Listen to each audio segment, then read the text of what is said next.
presentation on native and invasive fish species. Okay.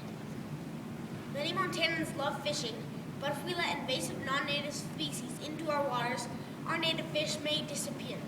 This is already starting to happen in lakes and rivers across Montana, such as Flathead Lake and Yellowstone Lake. Many invasive species, both big and small, may harm the ecosystem. One example is Asian carp.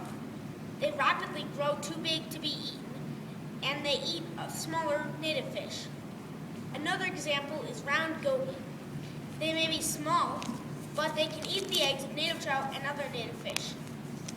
Here are some ways to tell the differences between native and non-native fish species. Sauger and walleye.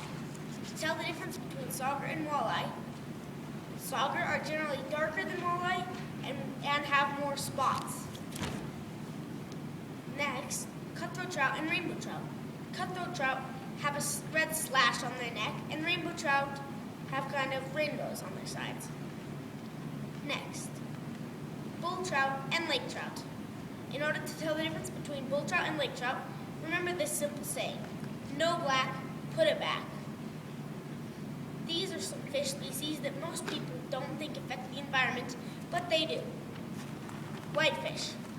Many people in Montana think whitefish are nuisance species and not needed in Montana's waters. But they are good native species that help other native fish and will affect the ecosystem if removed. Salmon, on the other hand, harm the ecosystem by bullying native fish for food and space.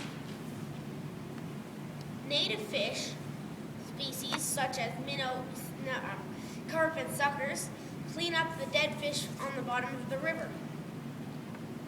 Minnows provide food for larger native fish.